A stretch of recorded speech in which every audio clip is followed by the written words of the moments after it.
Monsieur le chef du deuxième groupe d'opposition. Monsieur le Président, au Québec, à chaque année, 12 000 jeunes décrochent avant d'avoir obtenu un diplôme. C'est, toute proportion gardée, 2 fois plus qu'en Ontario.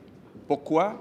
Selon la plupart des experts consultés, parce qu'on ne s'occupe pas assez tôt des enfants qui ont des difficultés d'apprentissage. Il faudrait, dès l'âge de 4 ans ou plus tard, que tous les enfants soient évalués et qu'on donne des services, orthophonistes et autres, à tous les enfants qui ont des difficultés d'apprentissage. C'est pour ça que la CAQ propose que la prématernelle 4 ans soit offerte à tous les enfants au Québec et que dès l'âge de 4 ans, tous les services orthophonistes et autres soient donnés aux enfants qui ont des difficultés d'apprentissage. C'est la tendance mondiale. En Ontario, aux États-Unis, en Europe, la majorité des enfants sont scolarisés dès l'âge de 4 ans. Donc, on attend du leadership, de l'ambition de la part du premier ministre. Est-ce qu'aujourd'hui, il est prêt à s'engager à ce que tous les enfants au Québec aient droit à la prématernelle 4 ans au cours des 5 prochaines années? Monsieur le premier ministre.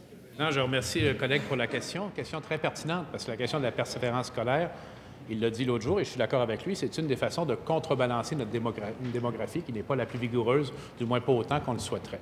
Maintenant, sur la question spécifique de la maternelle 4 ans, parce qu'il y a une autre partie dans ses propositions que je serais heureux de débattre avec lui également, sur la question de la maternelle 4 ans, il doit considérer que la démarche est en cours. La destination, oui, c'est d'avoir des maternelles 4 ans partout au Québec, mais c'est une question de priorisation. Il parle des études scientifiques. Les études scientifiques sont quasi unanimes également à dire que ce sont dans les milieux socio-économiques défavorisés qu'il faut mettre les plus grands efforts et les efforts les plus précoces. Il y aura d'ailleurs, en ajout auprès de 90 classes déjà existantes, 70 nouvelles classes qui vont être créées de prématernelle, mais spécifiquement dans les milieux socio-économiques défavorisés, ce qui ne signifie pas qu'on ne l'étendra pas à d'autres milieux par la suite. D'autant plus qu'on a devant nous un horizon de 3 ans de financement prévisible en augmentation du secteur de l'éducation. Donc, il y a des choix à faire. Ce choix-là me paraît tout à fait légitime et important, en particulier, je le répète, pour les milieux socio-économiques défavorisés.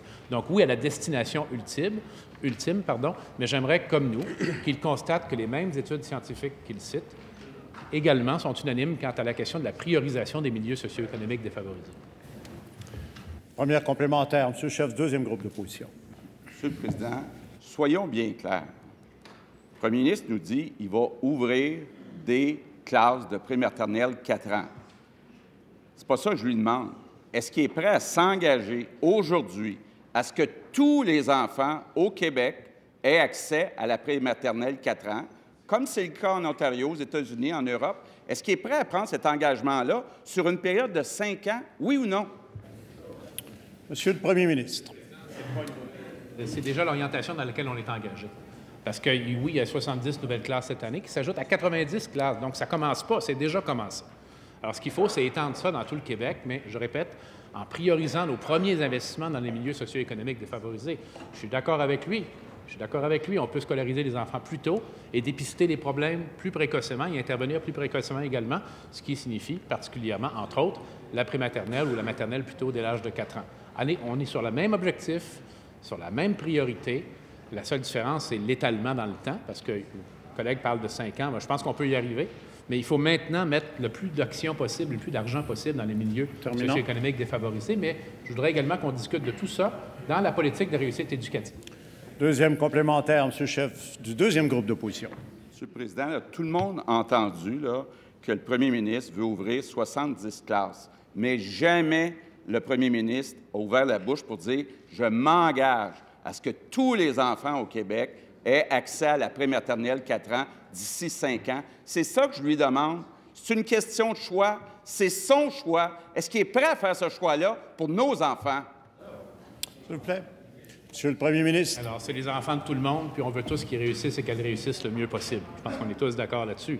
Je répète, là, parce que je suis certain que ce n'est pas ce qu'il voulait laisser entrevoir. On n'a pas commencé cette année.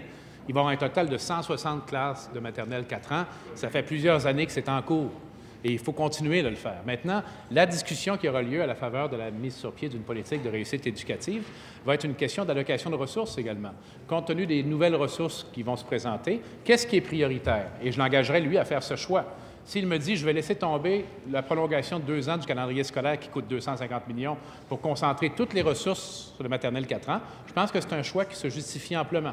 Mais c'est un débat qui doit être fait avec les gens du milieu de l'éducation, Terminant. avec les spécialistes en éducation. On va le faire, M. le Président.